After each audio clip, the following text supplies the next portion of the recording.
Bonjour. Eh vous là-bas, ouais, vous là-bas. Posez vos fesses. On vous explique ce qu'est l'expression génétique. La transcription a lieu dans le noyau. Lors de la transcription, les polymérases, qui sont des enzymes, ont pour rôle de synthétiser un brin d'ARN, qui est un acide dont la molécule est constituée de nucléotides. L'ARN polymérase reconnaît le promoteur d'initiation auquel il se lie.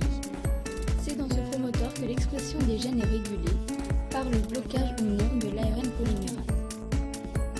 L'élongation d'ADN consiste à retranscrire, grâce à l'ARN polymérase, les nucléotides du brin d'ADN.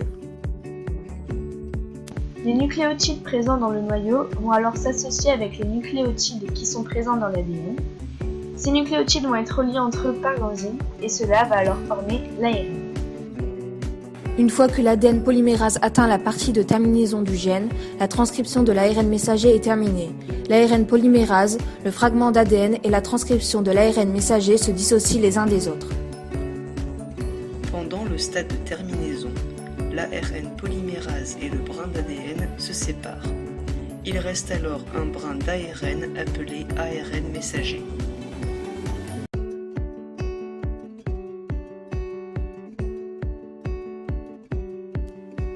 Passons maintenant à la maturation. Le bout de message ARN contient des zones appelées introns qui ne sont pas codées et d'autres appelées exons qui, elles, sont codées.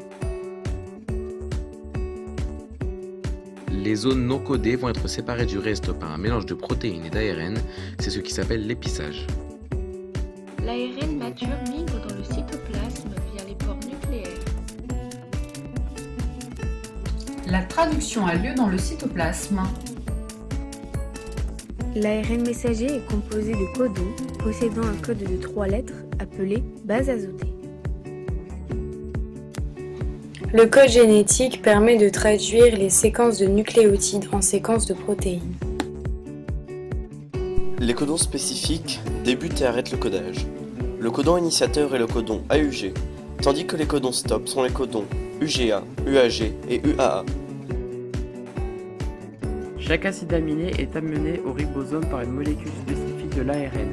Après que la molécule d'ARN soit liée au codon d'initiation, la grande unité ribosomique se lie pour former le complexe d'initiation de la traduction, et l'initiation est terminée. Pendant l'élongation, des acides aminés sont apportés au brin d'ARN par l'union de codons et d'anticodons. Chaque anticodon correspond à un acide aminé particulier.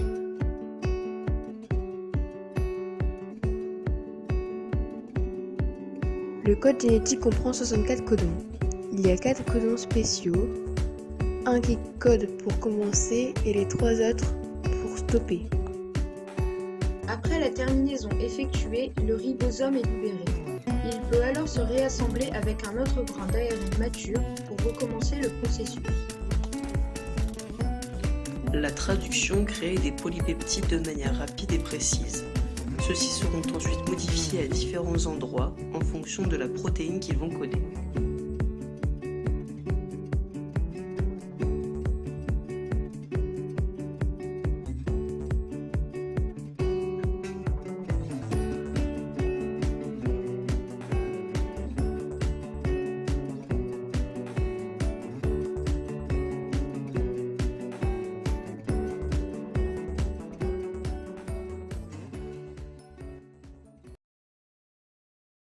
Created using Powtoon.